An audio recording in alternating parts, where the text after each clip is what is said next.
ఈ రోజే శుక్రవారం. మహాలక్ష్మీదేవికి ఎంతో ప్రీతికరమైన రోజు. ఈ రోజు ఏమీ చేయకపోయినా సరే ఈ కథను విన్నా, చదివినా, చెప్పినా, వినిపించినా సకల శుభాలు కలుగుతాయి. జన్మల దోషాలు తొలగి కోటి జన్మల పుణ్యం వస్తుంది. మరి ఆ కథ ఏంటో ఇప్పుడు ఈ వీడియోలో తెలుసుకుందాం. మన హిందూ సాంప్రదాయంలో లక్ష్మీదేవి సిరి సంపదల దేవత. వివిధ భాగ్యాల అధిష్టాన దేవతలుగా ఈ లక్ష్మీదేవిని అష్టలక్ష్ములుగా మనం పూజిస్తాం. దేవాలయాల్లో అష్టలక్ష్ములు ఒకే చోట అర్చించబడడం సాంప్రదాయం. ఆ అష్టలక్ష్ములు ఎవరు అంటే ఆదిలక్ష్మి, ధాన్యలక్ష్మి, ధైర్యలక్ష్మి, గజలక్ష్మి, సంతానలక్ష్మి, విజయలక్ష్మి, విద్యాలక్ష్మి, ధనలక్ష్మి. ఎంతో విశేషమైన ఈ శుక్రవారం రోజు అమ్మవారికి సంబంధించిన ఈ విశేషమైన కథను విన్నా, చదివినా, చెప్పినా, వినిపించినా సకల శుభాలు కలుగుతాయి. ధనధాన్యాలు కలుగుతాయి. అమ్మవారి అనుగ్రహం మీకు తప్పకుండా కలుగుతుంది. మరి ఆ కథ ఏంటో ఇప్పుడు ఈ వీడియోలో తెలుసుకుందాం. అదే అష్టలక్ష్మి వ్రత కథ. ఈ కథను వింటే చాలు అష్టలక్ష్ముల కటాక్షం మీకు కలుగుతుంది. పూర్వం భృగువు అనే మహర్షి ఉండేవాడు. మహా తపస్శాలి, వేదాంగ పరాయణుడు. అతనుకు ఒకసారి బిడ్డలు కలగాలి అనే కోరిక కలిగింది. అంటే సంతానం కావాలి అనే కోరిక కలిగింది. దాంతో భృగువు పరాశక్తి గురించి తపస్సు చేయడం మొదలుపెట్టాడు. రోజులు, నెలలు, సంవత్సరాలు గడిచాయి. అయినా భృగువు తపస్సు మానలేదు. ఆయన తపస్సుకు పరాశక్తి ఎంతగానో సంతోషించి ప్రత్యక్షమైంది. పరాశక్తి భృగు మహర్షితో, ఓ మహర్షి, నీకేం కావాలో కోరుకో. నీ తపస్సుకు నేను ఎంతగానో సంతోషించాను అని అన్నది. దానికి భృగు మహర్షి, అమ్మా, నాకు సంతానం కావాలి. కళారూపాలైన బిడ్డలు నాకు కావాలి అని అభ్యర్థించాడు. దాంతో తదాస్తు అంది అమ్మవారు. అమ్మవారి వరానికి ఫలితంగా అమృతకళ, మృతకళ అనే ఇద్దరు శిశువులు జన్మించారు. పెద్దదైన మృతకళకు జ్యేష్ఠ అని పేరు పెట్టాడు భృగువు. చిన్నదైన అమృతకళకు లక్ష్మి అనే పేరు పెట్టాడు. అన్నదమ్ముల ఆత్మీయతలు చిన్నతనాలలోనూ, అప్పాచెల్లెళ్ళ అనురాగాలు పెద్దతనంలోనూ అనే సామెత ఉండనే ఉంది కదా. అదేవిధంగా లక్ష్మీదేవి, జ్యేష్ఠాదేవులిద్దరూ ప్రతి క్షణం అనుక్షణం కలహించుకుని ఉండేవారు. ఈమె ఉంటే ఆమె ఉండేది కాదు, ఆమె వస్తుంది అంటే ఈమె ఉండేది కాదు. ఈ విధంగా ఒకరికొకరికి అస్సలు పడేది కాదు. ఇలా ఉండగా లక్ష్మీదేవి శ్రీ మహావిష్ణువును ప్రేమించింది. ఇది తెలిసిన జ్యేష్ఠాదేవి తాను కూడా విష్ణువునే పెళ్లాడతాను అంది. కాని విష్ణువు మాత్రం లక్ష్మిని మాత్రమే మనువాడతాను అన్నాడు. అది తెలిసిన జ్యేష్ఠాదేవి చెల్లులైన లక్ష్మీదేవిని సముద్రంలో బ్రతకమని శపించింది.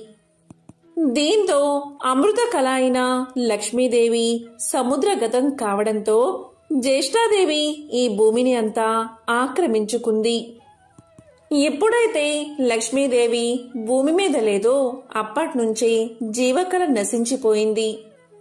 జ్యేష్ఠాదేవి వల్ల భూమి అంతా చావు అంటే మృతకళ వ్యాపించింది. సృష్టి స్తంభించసాగింది. ప్రకృతి అంతా గందరగోళంగా తయారైంది. అప్పుడు బ్రహ్మాది దేవతలందరూ కలిసి వైకుంఠానికి చేరుకున్నారు. విష్ణువును ప్రార్థించారు. లోకంలో అనేకానేక బీభత్సాలు జరుగుతున్నాయి. నీవే దీనికి మార్గం తెలియచేయాలి అని విష్ణువును ప్రార్థించారు బ్రహ్మాది దేవతలు. అప్పుడు విష్ణుమూర్తి, ఓ బ్రహ్మాది దేవతలారా, ఈ విషయంలో నేనేమీ చెయ్యలేను. మీరు వెంటనే భృగు మహర్షిని ఆశ్రయించండి. అతనే తగిన పరిష్కారాన్ని మీకు తెలియజేస్తాడు అని తెలియజేశాడు విష్ణుమూర్తి. దాంతో బ్రహ్మాది దేవతలంతా భృగు మహర్షిని ఆశ్రయించారు. తమను ఈ ప్రకృతి వైపరీత్యాల నుంచి కాపాడమని వేడుకున్నారు. అప్పుడు భృగువు ఎంతో కోపంతో పెద్ద కూతురు అయిన జ్యేష్ఠాదేవిని భూమిని వదిలి వెళ్లి పొమ్మన్నాడు. కాని జ్యేష్ఠాదేవి తండ్రి మాటను తిరస్కరించింది. విష్ణువుకు భూమి అంటే ప్రేమ కాబట్టి భూమిని వదలను అంది. భూమి మీద తనకు ప్రత్యేక స్థలం చూపించమంది. దీంతో భృగువు విష్ణువును సలహా అడిగాడు. అప్పుడు విష్ణుమూర్తి పూత కాపులేని వృక్షజాతిని జ్యేష్ఠాపరం చెయ్యమని సలహా ఇచ్చాడు. అందుకు ఉదాహరణగా చెరువులోని రావి చెట్టును చూపించి దాని మొదట్లో కూర్చోమని చెప్పమన్నాడు. అప్పుడు భృగు మహర్షి అలాగే చేశాడు. అందుకు అంగీకరించింది జ్యేష్ఠాదేవి. రావి చెట్టు కిందకి చేరింది. అది మొదలు రావి చెట్టు ఎవ్వరూ తాకరానిదయ్యింది. జ్యేష్ఠాదేవి రావి చెట్టులోకి ప్రవేశించగానే సృష్టి మరలా ప్రారంభమయ్యింది. అయినా భూమి మీద కల మాత్రం లేదు. లక్ష్మీదేవి సముద్ర పరం అవడం వల్ల భూమి మీద కళాకాంతులు లేకపోయాయి. అందుకే సముద్రంలో పడిన అమృత కళ అయిన లక్ష్మిని బయటకు తేవాలి అనుకున్నారు.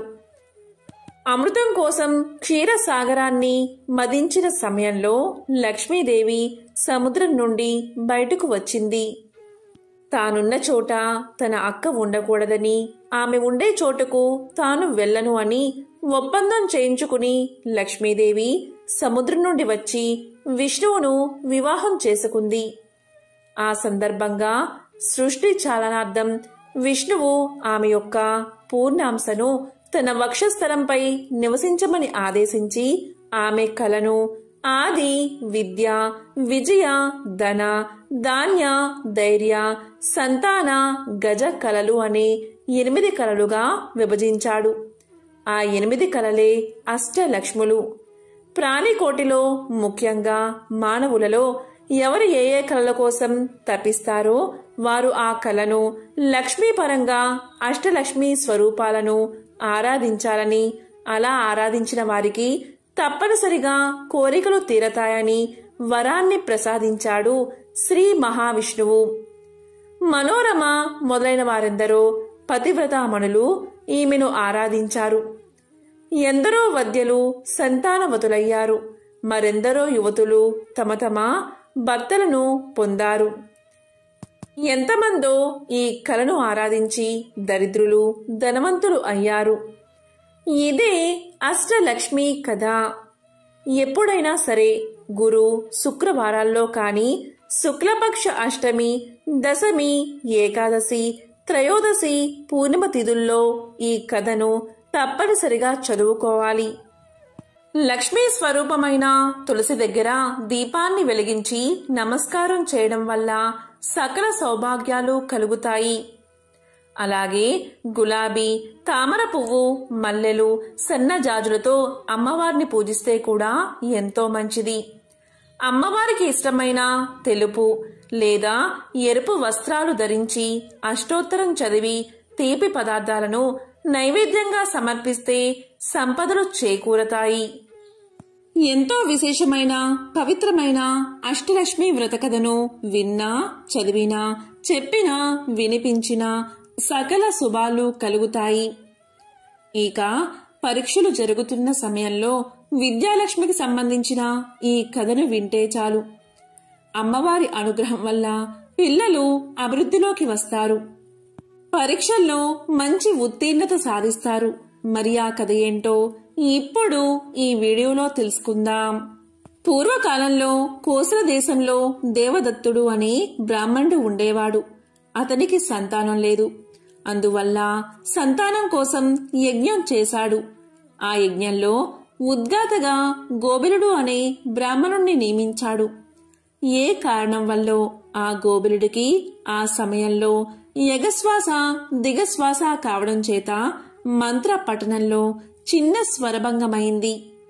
అందుకు దేవదత్తుడు కోపగించి, ఓరి గోబిలా, సంతానార్థమై శవనం చేస్తూ ఉండగా స్వరభంగం చేశావేమిటి అని కసురుకున్నాడు. అందుకు అలిగిన గోబిలుడు, ఇంత కోపిష్టివాడికి యజ్ఞం ఎందుకు? స్వరభంగమైతే ప్రాయశ్చిత్తం చేసుకోవచ్చు, అంతేకాని యజ్ఞ దీక్షలో ఉండి ఉద్గాతపై కోపగించడం మహాపాపం. నీకీ జన్మలో కొడుకు పుట్టినా పుట్టుగాక, వాడు విద్యారహితుడై మూర్ఖుడవుగాక అని శపించాడు. దీనితో దేవదత్తుడు భయపడిపోయాడు. గోబిలుడు అతన్ని శపించాడు కాని శాపం తిప్పే శక్తి తనకు లేదు అన్నాడు. యజ్ఞం ముగిసిపోయింది. యజ్ఞఫలంగా దేవదత్తుడికి కొడుకు పుట్టాడు. వాడికి ఉతత్యుడు అనే పేరు పెట్టుకున్నాడు దేవదత్తుడు. కాని శాపం కారణంగా అతడు వట్టి మూర్ఖుడు, మూగవాడు అయిపోయాడు. మాట్లాడలేడు, చదువు అబ్బలేదు, ఏదీ అర్థం చేసుకోలేడు. విద్యలేని వారిని ఎవ్వరూ గౌరవించరు కదా, అందులోనూ బ్రాహ్మణులు అసలే గౌరవించరు. దేవదత్తుడు ఎంతగా ప్రయత్నించినా కొడుకును తీర్చిదిద్దుకోలేకపోవడం వల్ల విసుగు పుట్టి దేవదత్తుడు ఒక్కగానొక్క కొడుకుని ఇంటి నుండి తరిమేశాడు. అమాయకుడైన ఉతద్యుడు గంగా తీరం చేరి అక్కడ అడవిలో ఒక గుడిసె వేసుకుని ఏకాకిగా బతుకుతున్నాడు. చదువు రానందుకు, పుట్టకముందే శాపం పట్టినందుకు, అయినవారు తరిమేసినందుకు ఎంతగానో ఏడుస్తూ ఉన్నాడు. ఒకరోజు ఒక ఋషి ఆ గుడిసె వద్ద నుండి పోతూ లోనుండి వస్తున్న ఉతద్యుని రోదన ధ్వనికి ఆశ్చర్యపడి లోపలికి వెళ్లి అతన్ని పలకరించాడు. అప్పుడు ఉతత్యుడు తన కష్టాన్ని తెలుపుకున్నాడు ఋషికి. ఆ మాత్రానికి 2 గంటల కాలం పట్టింది. అతని స్థితికి ఋషి హృదయం కరిగింది. అతనికి ధైర్యం చెప్పి, నాయనా, విద్యాలక్ష్మిని పూజించు అన్నాడు. తనకేవీ తెలియదు అన్నాడు ఉతద్యుడు. అది నిజమే కదా, అందువల్లే ఆ ఋషి విద్యాలక్ష్మిని తనే ప్రార్థించాడు. ఈ అమాయకుణ్ణి అనుగ్రహించు అమ్మా అని వేడుకున్నాడు. ఉతద్యుడు ఓ ఓ అని ఏడుస్తున్నాడు. దానికి ఋషి, ఓయి, ఓ ఊ అని ఏడుస్తావెందుకు, ఏ ఏ అని ఏడు అని కసిరి వెళ్లిపోయాడు. వెంటనే ఉతద్యుడు ఊ ఊ అండమ్మాని ఏ ఏ అని ఏడవడం మొదలుపెట్టాడు. ఆ అమ్మవారి లీల అనంతం. ఎవరిని ఎలా అనుగ్రహిస్తుందో ఎవరికి తెలుసు? పరాశక్తి యొక్క ఏకాక్షర బీజమే ఏకారం. అది ఉతద్యుని ఏడుపులో అర్ధ బిందుమైనది. ఉతద్యుడు ఋషి ప్రోక్తమట్లు మనసులో విద్యాలక్ష్మిని తలుచుకుంటూ ఏడుస్తూనే ఉన్నాడు. కాలం దొర్లిపోతుంది. క్రమక్రమంగా అతనికి లోక విషయాలు ఎరుకుపడసాగాయి. అతనిలో మేధ అభివృద్ధి సాగినది. అతని ఆలోచనలే పూజా సర్వస్వంగా, అతని కన్నీరే పాదాభిషేక ద్రవంగా, అతని ఓ ఏలే జపంగా స్వీకరించింది అమ్మవారు, విద్యాలక్ష్మి అమ్మవారు. కాని తన అభివృద్ధి కూడా అతనికి తెలిసి వచ్చేటట్లు లేదు. ఇలా ఉండగా ఒకరోజు ఒక దెబ్బతిన్న లేడీ రివ్వున వచ్చి ఉతద్యుని గుడిసెలో దాక్కుంది. అది చూశాడు ఉతద్యుడు. లేడీ పిల్లే కదా అని దాన్నేమీ చెయ్యలేదు. తాను మాత్రం గుడిసె బయటకు వచ్చి కూర్చున్నాడు. అంతలోని ఒక వేటగాడు విల్లమ్ములతో అక్కడికి వచ్చాడు. వచ్చి ఉతద్యుణ్ణి చూసి, అయ్యా, బ్రాహ్మణ్లాగా ఉన్నావు. అసత్యమాడకూడదు సుమా, నీవు చెప్పింది సత్యమే అని నేను నమ్ముతాను. కాబట్టి నిజమే చెప్పు. నేను వేటాడిన లేడీ ఇటుగా వచ్చిందా? దాన్ని నువ్వు చూసావా? ఎటు వెళ్ళిందో, ఎక్కడికి వెళ్ళిందో సత్యాన్ని చెప్పు అన్నాడు. వేట లేకపోతే నా సంసారం ఆకలితో చనిపోతుంది అన్నాడు వేటగాడు. ఉతద్యుడు ధర్మ సంకటంలో పడ్డాడు. అబద్ధమాడకూడదు. నిజం చెప్తే లేడీ చనిపోతుంది, చెప్పకపోతే బోయుమాని సంసారం పోతుంది అని బాధపడుతూ, ఇలాంటి సమస్య పరిష్కరించడానికి నాకు చదువు లేదు కదా అని లోపలే బాధపడుతూ ఉంటే శ్రీ విద్యాలక్ష్మి దయవల్ల టక్కున అతనికి ఒక శ్లోకం వచ్చింది. అప్పుడు అతను ఇలా అన్నాడు. యా పశ్యతి నా సా బ్రూతే, యా బ్రూతే సా నా పశ్యతి. ఆహో వ్యాధః స్వకారార్థీన్ కిం పృచ్చసి పునః పునః. ఓ బోయవాడా, దేనినైనా చూడగలిగిన వాడికి అంటే కన్నులకు మాట్లాడే శక్తి లేదు, మాట్లాడేదానికి అంటే నోటికి చూసే శక్తి లేదు. ఓ బోయవాడా, నేనేదో నా ధ్యానంలో ఉండగా నువ్వెందుకు నన్ను లేడు కోసం పదే పదే అడుగుతావు అని ఈ శ్లోకం అర్థం. తక్షణమే అదృశ్య దేవతలు సత్యం సత్యం అన్నారు. అతనికి సత్యవ్రతుడు అనే బిరుదు ఇచ్చారు. బోయవాడు అతనికి నమస్కారం చేసి వెళ్లిపోయి అతని గురించి పట్టణంలో చెప్పసాగాడు. మరికొంత కాలానికి ఆ సత్యవ్రతుడే శ్రీ విద్యాలక్ష్మి కృపా కటాక్షాలచే మహాకవి అయ్యాడు. ఈ శ్రీ విద్యాలక్ష్మి యొక్క ప్రభావాన్ని ఎవరైతే చదువుతారో లేక వింటారో లేక వినిపిస్తారో వారికి ఆ అమ్మవారి యొక్క కటాక్షం తప్పకుండా కలుగుతుంది. పూర్వకాలంలో కృష్ణాపురంలో రామయ్య, సుశీల అనే దంపతులు ఉండేవారు. రామయ్యది వ్యవసాయ కుటుంబం. 2 కొడుకులు, 2 కుమార్తెలు. వాళ్ళు ఉన్న కొద్దిపాటి పొలాన్ని సాగు చేస్తూ దానిపై వచ్చే ఆదాయంతో ఆ కుటుంబాన్ని జీవిస్తున్నారు. పిల్లల వయసు పెరుగుతున్న కొద్దీ ఇంటి ఖర్చులు పెరగసాగాయి. మగపిల్లలిద్దరూ ఆశ్రమంలో చదువుకుంటున్నారు. ఆడపిల్లలు చిన్నవారు. ఆదాయం పెరగకపోవడంతో ఇల్లు గడవడం కష్టంగా ఉండేది. అలా అని ఏదైనా వ్యాపారం చేసి మరికొంత సొమ్ము సంపాదించుకుందామంటే రామయ్యకు ఏ వ్యాపారమూ రాదు. వచ్చే ఆ కొద్దిపాటి సొమ్ముతో ఎలాగో అలాగా నెట్టుకుంటూ వస్తున్నాడు. సుశీల ప్రతి నిత్యం క్రమం తప్పకుండా శ్రీ మహాలక్ష్మి యొక్క అష్టోత్తరాన్ని చదువుకునేది. అలాగే రామయ్య కూడా వీలైనప్పుడల్లా ఆ ఊరిలోని శ్రీమన్నారాయణ ఆలయానికి వెళ్లి స్వామిని, అమ్మవారిని దర్శనం చేసుకునేవాడు. రోజులు ఇలా గడుస్తూ ఉండగా ఒకనాడు వారింటికి ఒక దూరపు బంధువు వచ్చాడు. అతను వీరింట ఒకరోజు ఉండి తిరిగి వెళుతూ రామయ్యతో ఇలా అన్నాడు. రామయ్య, నిన్ను చూస్తే నాకు చాలా బాధగా ఉంది. ఈ గంపెడు సంసారాన్ని ఎలా నెట్టుకొస్తున్నావో కదా. ఇక నీ పిల్లలు పెద్దవారై వారికి యుక్త వయసు వచ్చాక వారి వివాహాలు ఎలా చేయగలుగుతావు నీవు? ఆ శుభకార్యాలు ఎలా చేయగలుగుతావు? నీ సంపాదన చూస్తే చాలా తక్కువగా ఉంది కదా. ఇల్లు గడవడమే చాలా కష్టంగా ఉంది నీకు. ఒక విషయం చెప్తాను, శ్రద్ధగా విను. మా ఊరి దగ్గర అష్టలక్ష్మి దేవాలయం ఉంది. అక్కడ శ్రీ మహాలక్ష్మీదేవి అష్టలక్ష్ములుగా వెలిసి భక్తుల చేత పూజలు అందుకుంటూ ఉంది. ఆ తల్లి మహిమాన్వితమైనదని ప్రజలందరి నమ్మకం. మీరిద్దరూ ఒకసారి మా ఊరు వచ్చి ఆ దేవాలయానికి వెళ్లి అష్టలక్ష్మను దర్శించుకోండి. ఆ తల్లి అనుగ్రహంతో మీకు మంచి రోజులు వచ్చి జీవితం సుఖప్రదంగా గడుస్తుంది అన్నాడు. ఇది విని ఆ దంపతులు ఎంతో సంతోషించి త్వరలోనే తప్పకుండా వస్తామని చెప్పారు. ఆ బంధువు వారి వద్ద సెలవు తీసుకుని తన ఊరికి వెళ్లిపోయాడు. ఆ మరుసటి రోజు ఉదయం లేవగానే ఆ దంపతులిద్దరూ స్నానం చేసి పూజాగదిలో నుంచుని శ్రీ లక్ష్మీనారాయణలకు నమస్కారం చేశారు. అప్పుడు రామయ్య ఇలా అన్నాడు. స్వామి శ్రీమన్నారాయణ, ఆర్తజన రక్షకుడువు, ఆపద్ బాంధవుడు, నిన్ను నమ్మిన వారిని రక్షించే అమృతమూర్తివి. మమ్మల్ని ఈ కష్టాల నుండి బయటపడవేసే భారం నీరే తండ్రి. ఓ శ్రీమన్నారాయణ, నీకు ఇవే మా నమస్కారాలు. ఓ మహాలక్ష్మి, జగన్మాత, మిక్కిలి దయతో కూడి ఉన్న నీ చూపులతో మమ్మల్ని కరుణించు తల్లి. ఆశ్రయించిన వారిని ఎల్లవెల్లలా రక్షించే అమృతమూర్తివి నీవే. తల్లి, దయచేసి మా కుటుంబాన్ని కరుణించి నీ అనుగ్రహాన్ని ప్రసాదించు. ఓ తల్లి, వీలైనంత త్వరలోనే నీ దర్శనం చేసుకుంటాము. ఓ జగన్మాత, నీకివే మా నమస్కారాలు అని ప్రార్థించి ఆ దంపతులిద్దరూ 11 రూపాయలు పసుపు గుడ్డలో ముడుపు కట్టి పెట్టారు. సమస్త చరాచర విశ్వమంతా శ్రీ మహాలక్ష్మి స్వరూపమే.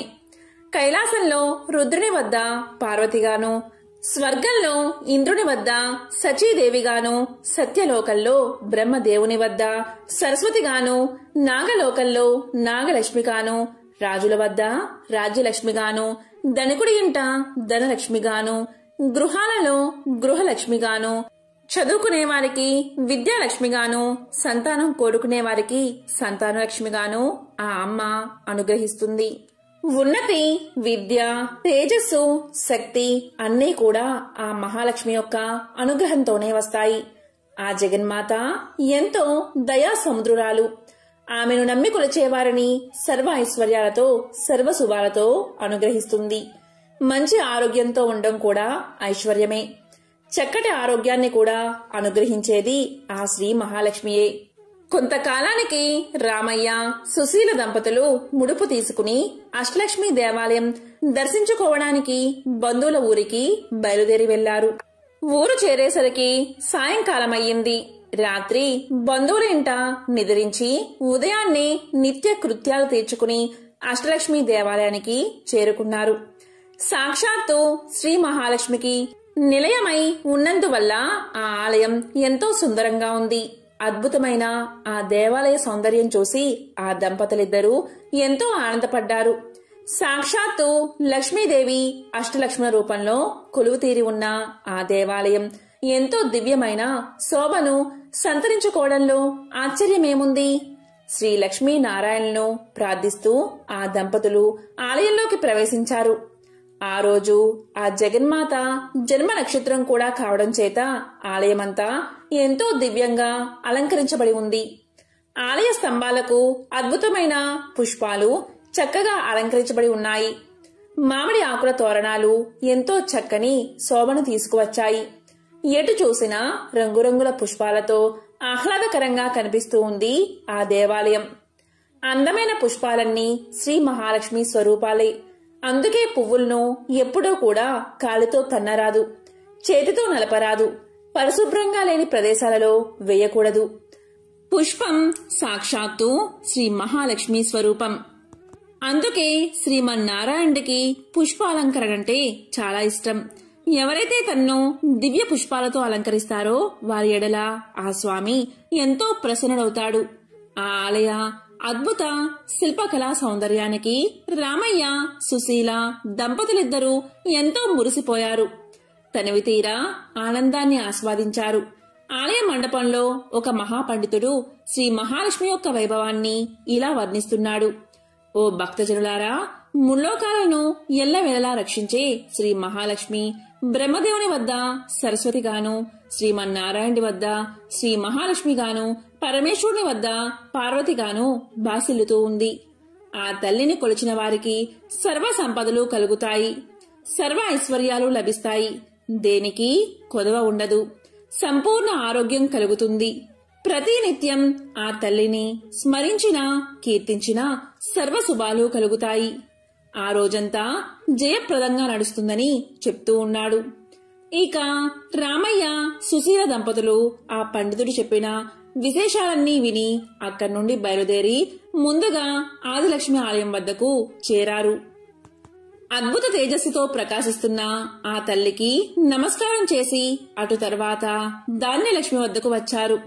ధాన్యలక్ష్మిని ఎన్నో విధాలా స్తుతించి తరువాత ధైర్యలక్ష్మి, గజలక్ష్మి, సంతానలక్ష్మి, విజయలక్ష్మి, విద్యాలక్ష్మి, ధనలక్ష్ములను దర్శించుకున్నారు. ఎంతో దివ్యమైన తేజస్సుతో, అద్భుతమైన పట్టు వస్త్రాలతో, రకరకాల దివ్య ఆభరణాలతో అష్టలక్ష్ములందరూ ఎంతో అద్భుతంగా దర్శనమిచ్చారు.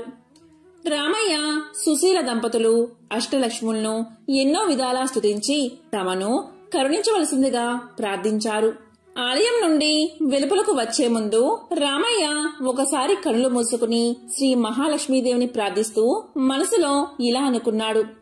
ఓ జగన్మాత శ్రీ మహాలక్ష్మి, నీవు నన్ను కరుణించి అంతులేని ఐశ్వర్యం నాకు అనుగ్రహిస్తే నేను మా ఊరిలో తప్పకుండా నీ అష్టలక్ష్మి స్వరూపాలతో అద్భుతమైన ఆలయాన్ని నిర్మిస్తాను అనుకున్నాడు రామయ్య.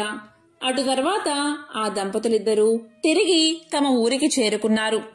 ఆ మహాలక్ష్మి తల్లి అనుగ్రహం వల్ల రామయ్య కుటుంబం మంచి అభివృద్ధి సాధించింది. కుమారులిద్దరికీ మంచి చదువులు కలిగి ఉన్నత ఉద్యోగాలు లభించాయి. కుమార్తెలకు మంచి వరులతో వివాహాలు జరిగాయి. స్నేహితులు కొంతమంది సహాయం చేయగా రామయ్య 2-3 వ్యాపారాలు ప్రారంభించాడు. ఆ శ్రీ మహాలక్ష్మి తల్లి అనుగ్రహం వల్ల ఆ వ్యాపారాలన్నీ ఎంతో అభివృద్ధి చెందాయి. ఎన్నో లాభాలు వచ్చాయి. చుట్టుపక్కల గ్రామాలలో రామయ్య అంతటి ధనవంతుడు లేడని ప్రజలు చెప్పుకుంటూ ఉన్నారు.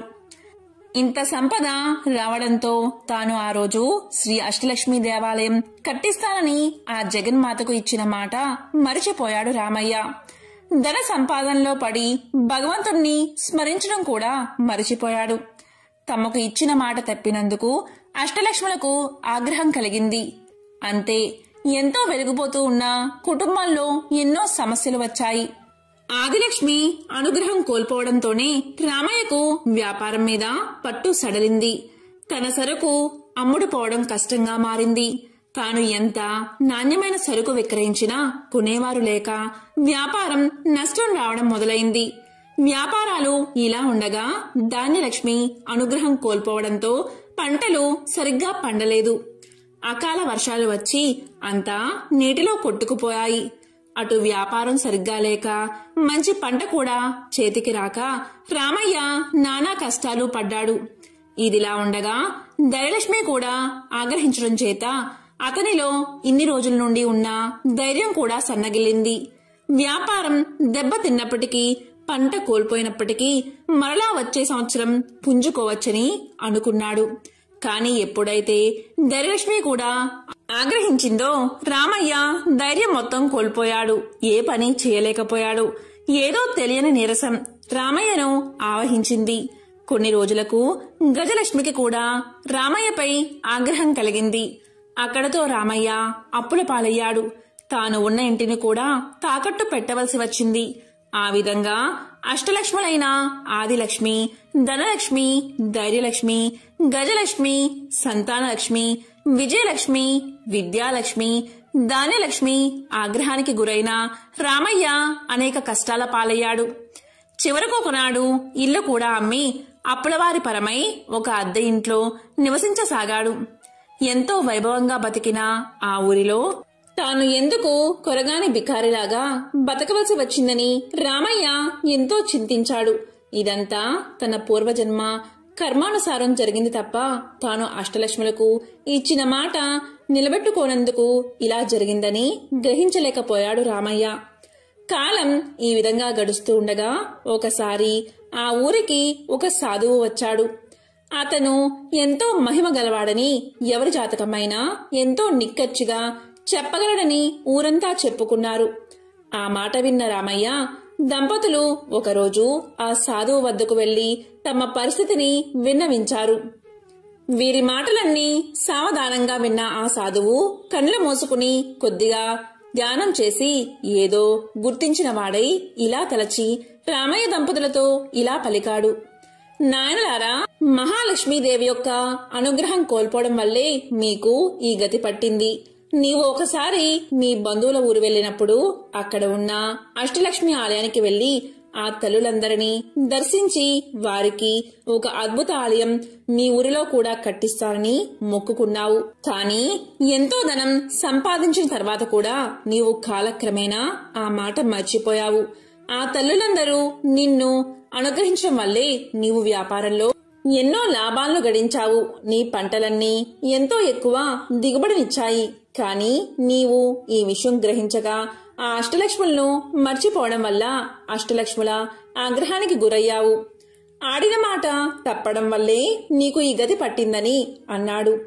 అప్పుడు రామయ్య ఆ సాధువుతో, స్వామి, ఇప్పుడు నాకు గుర్తుకు వచ్చింది.